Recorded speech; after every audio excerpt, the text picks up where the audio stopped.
එකම හපංකම් මොකක්ද? පින්නතනේ බීලා අපූර්වට පාර එනවා විත්තියක්වත් නැහැ. පොලිසියෙන් ඇල්ලුවත් පොලිසියට ටෝක් කරන නොබීපු ගානට. මේ මිනිස්සුන්ට යක්කු හැනවනේ ගෙට කඩුල්ලෙන් ඇතුළට ගියපු ගමන්. තියෙන තිරිසංකම් වෙන මොකක්ද? ඇතුළට ගියපු ගමන් හැන රුසිය හැන දස්සයා. හැන චණ්ඩියා. කවුරු ඉස්සරහද?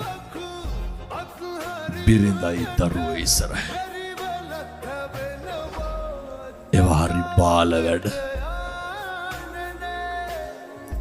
කසාද බිරිඳට තඩි ගහන්න මොන ගෑනු ගතියක්ද ඒක? සමහර තාත්තලා ඉන්නවා මේ එහෙම නැතුවද මං කියන්නේ අර බොහෝ පැතිවල වෙන විදිය මොන පැතිවල ආපුහා පින්නතුනි දරුවන්ට කැත විදියට බයිනෝ. කොහොමද බයි? සමහර කොල්ලෝ කියනවා හාමුදුරුවනේ අරක මරන්න හිතිලලු තියෙන්නේ. කවුද අරක කියන්නේ? තාත්තා.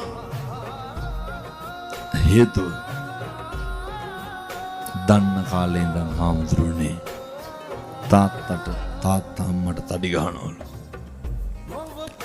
දන්න කාලේ ඉඳන් කුණුහරුප කියනවා. අද ඉඳන්වත් පුරුදු වෙන්න. මං කියන්නේ මේ පැත්තවල එහෙම අඩු වෙයි. ඔය ගෙවල් වල කුණුහරුප කියන්න එපා.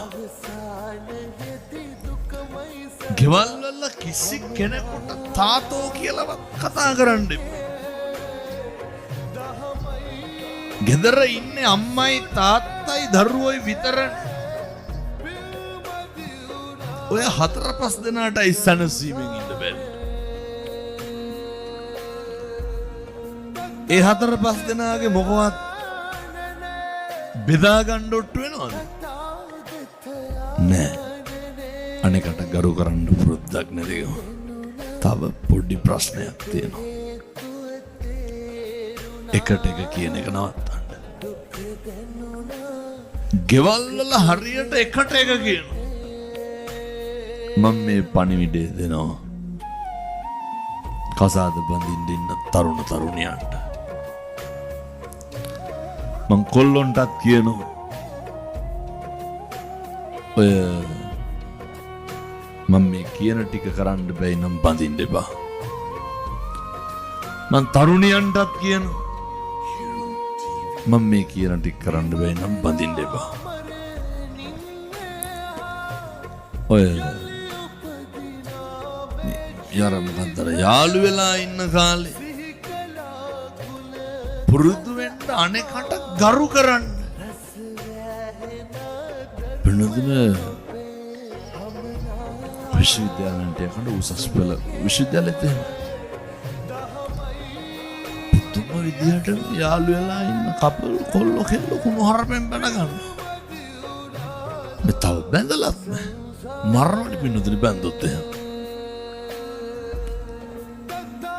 දුම විදිහට මම හැම කෙනෙක්ගෙම අහන්න. ඔය ජීවිතේ වැඩිපුරම සැක කරේ අපිවද අනුන්වද? කවද්ද කියන්න බාන්න. ඔයත්තුම සැක කරපු දවසක් තියෙනවා. අපි සැක කරන්නේ කවුද? අපි සැක කරන්නේ අනේකව. මොකටද පින්නතුනි අනුන් සැක කරලා අපි කුලප්පු වෙන්නේ? වෙන කාගේවත් චර්යාවක් ගැන සැකෙන් බලලා කාගේද ලේ ටික පිච්චෙන්නේ? මොකටද? ඒ නිසා ජීවිතේ අනේකට ගරු කරන්න බැරි නම් කසාද බඳින්න එපා. අනෙකට ඇහුම්කම් දෙන්න බැරි නම් කසාද බඳින්න එපා. අනෙක පිළිගන්න කැමති නැත්තම් දැන් ඔය ගෙවල් කවදාවත් හොඳක් කියනවද? ගෙවල් වල අගය කිරීමක් තියෙනවද? ගෙවල් වල ඇගීමක් තියෙනවද? කිසි දෙයක් නැහැ. මම බොහොම කරුණාවෙන් දේශනා කරන්නේ මේ පින්නතුන්ට. කාලෙකින් හම්බෙච්ච මනුෂ්‍යාත්ම භාවය තුල වචනකින්වත් පවුනම් කරන්න එපා.